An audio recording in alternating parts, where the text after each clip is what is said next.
Halo para Omabe, jumpa lagi dengan saya Daniel Bong Hendra. Gimana kabarnya teman-teman sekalian? Semuanya dalam keadaan baik ya. Di video kali ini kita akan membahas suatu tema yang menurut saya ini sering dibicarakan dari generasi ke generasi. Bahkan sampai nanti berpuluh-puluh tahun ke depan pun ini akan tetap menjadi sesuatu yang perlu dibicarakan. Yaitu apa? Yaitu arti kesuksesan itu bagi setiap orang apakah sama? Nah, benar nggak? Pasti kita sering dengar ya, bahwa you harus sukses kalau hidup, nggak boleh biasa-biasa aja. Nah, arti sukses itu sebenarnya apa sih? Apakah semua orang punya pengertian sukses yang sama? Tentunya nggak seperti itu ya. Nah, buat teman-teman yang baru pertama kali bergabung di channel ini, saya ucapkan selamat datang. Jangan lupa bantu dukung channel ini dengan cara subscribe, berikan like, komentar, dan bantu share jika dirasa bisa memberi manfaat buat yang lainnya ya. Nah, tanpa panjang lebar, kita langsung masuk ke materinya. Let's go!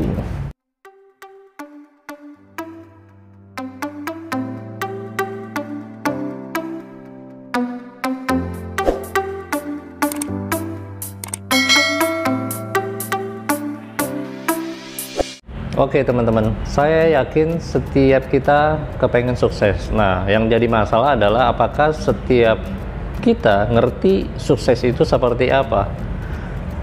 Sebagian besar orang akan mengatakan sukses itu kalau kaya, banyak uang, punya rumah besar, punya mobil mewah, punya istri satu aja ya, jangan banyak-banyak ya, meningkat karirnya di dalam pekerjaan atau usahanya maju ya kan, jadi sukses. Intinya orang menganggap sukses itu ukurannya seringkali adalah dari materi atau uang. Memang itu tidak salah, karena itu salah satu parameter yang terlihat secara fisik ya, secara kasat mata itu terlihat. Orang-orang sukses memang terlihat seperti itu, tapi menurut saya definisi sukses itu berbeda untuk masing-masing orang. Contoh, kalau kita passionnya adalah menjadi seorang yang mengabdi kepada kemanusiaan, maka definisi sukses untuk kita adalah ketika kita mampu mengabdi, memberi kontribusi terhadap kemanusiaan. Mungkin kita orang yang memberikan banyak waktu untuk area kemanusiaan. Contoh orang-orang yang mengabdi kepada kemanusiaan menurut saya adalah contoh orang-orang yang bekerja di SARS gitu ya, itu kemanusiaan.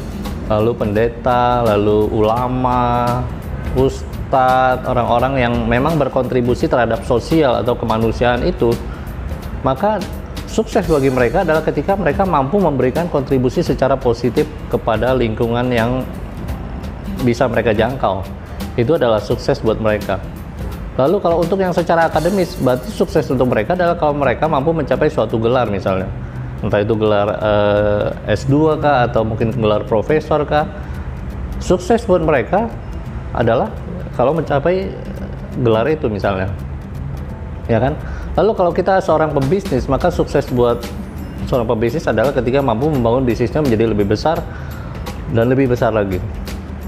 Mampu memiliki karyawan yang jumlahnya makin bertambah, mempekerjakan banyak orang, akhirnya memberi kontribusi juga secara tidak langsung terhadap masyarakat. Itu adalah sukses untuk pebisnis.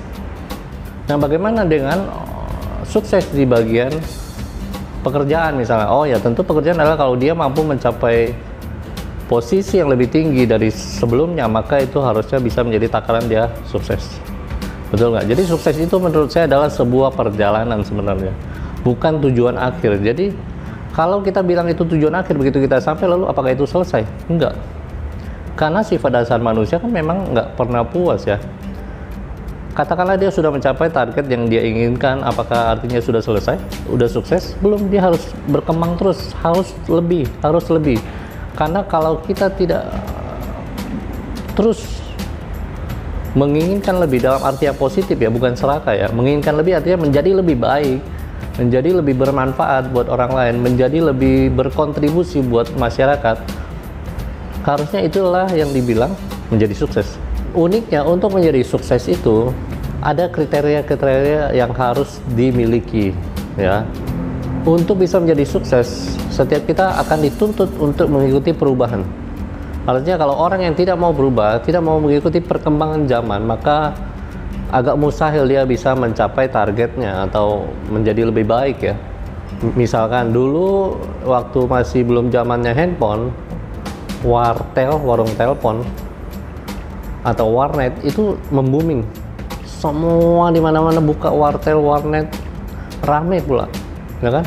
Lalu zaman berkembang nih, kalau orang ini sebagai pebisnis tidak mau mengikuti perkembangan zaman dan dia tetap kekeh buka wartel atau warnet itu, maka habis sudah bisnisnya. Betul nggak?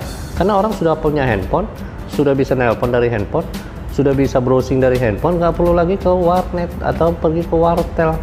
Pulsa juga nggak semahal dulu lagi. Begitu juga dengan pekerjaan dokter misalnya. Kalau dulu visit dokter itu harus dilakukan secara offline, harus kita datang ke tempat praktek dokter. Tapi hari-hari ini, apalagi sejak pandemi, di mana kontak langsung itu mulai dijarang dilakukan, kita tahu bahwa sekarang orang-orang yang mampu melihat peluang, maka dia melari ke aplikasi, misalnya Halodoc gitu kan ya. Dan sejenisnya itu banyak banget. Dokter mulai berpraktek di aplikasi melalui chatting. Jadi kalau ada keluhan, tinggal kirim foto di chatting itu, nanti kasih tahu keluhannya apa, lalu dokter mendiagnosa, lalu diberikan resep. Selesai. Bayangkan kalau dokter kekeh, nggak mau, pokoknya saya kalau mau periksa pasien ya pasiennya harus datang. Ya bisa sih, tetap ada memang yang mau datang langsung, dan beberapa kondisi penyakit memang harus diperiksa langsung, betul. Tapi nggak semuanya perlu untuk diperiksa langsung. Artinya seorang dokter yang terbuka terhadap perubahan, maka peluangnya untuk menghasilkan adalah jauh lebih baik.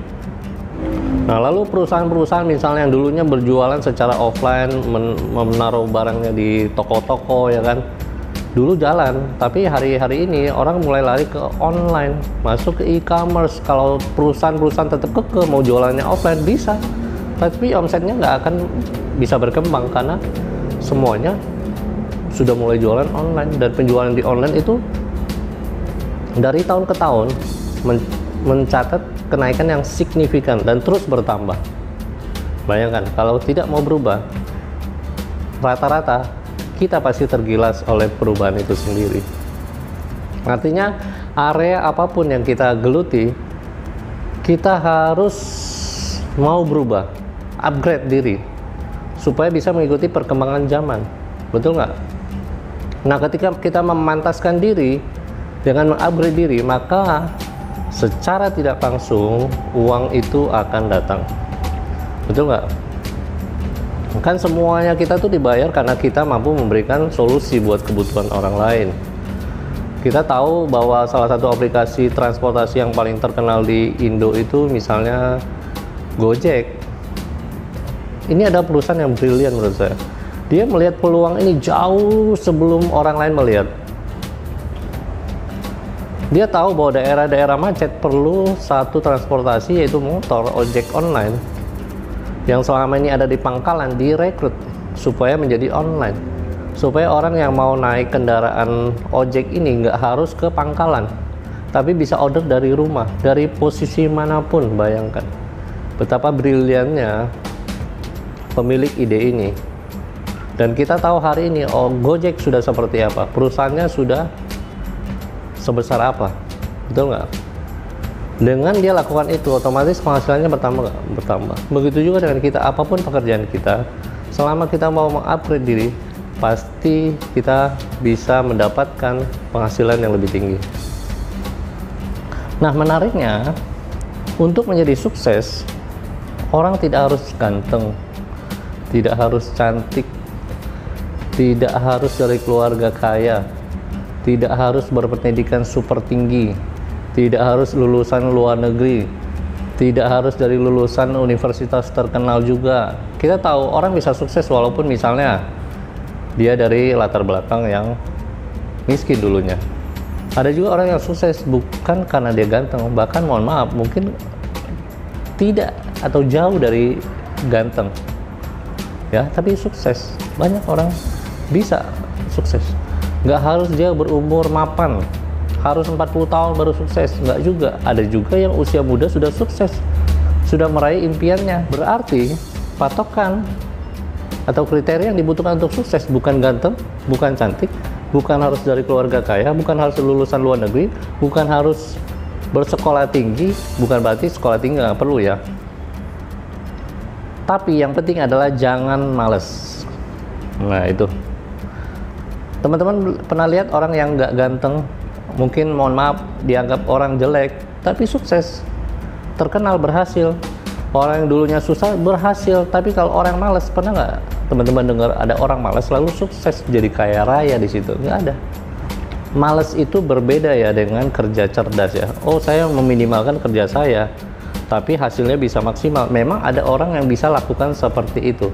Tapi itu berbeda dengan malas. Malas itu orang tidak mau melakukan porsinya. Apa yang harus dia lakukan, dia nggak mau lakukan. Tapi mengharapkan hasil yang besar.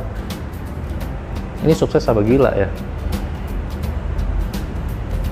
Banyak loh kita mengharapkan hasil yang instan, tapi tidak mau melakukan sesuatu dengan effort yang lebih besar. Jadi menurut saya, selama kita tidak malas, kita bisa sukses.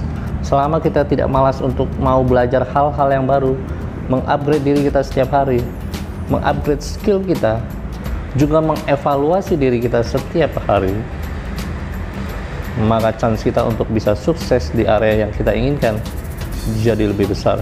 Setuju nggak teman-teman? Nah, mungkin teman-teman ada komentar atau ada pendapat sukses menurut teman-teman itu seperti apa, boleh tulis di kolom komentar ya, biar jadi masukan juga buat saya.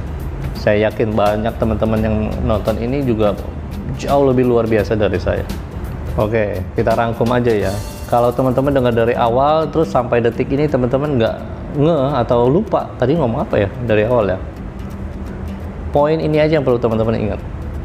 Kalau mau sukses jangan malas, udah itu aja yang paling perlu teman-teman ingat, supaya itu bisa menjadi pendorong kita. Kalau kita sampai menemukan diri kita sedang malas belajar, malas mengupgrade diri, malas mengikuti perkembangan zaman, maka hati-hati, sukses bisa menjauh dari hidup kita.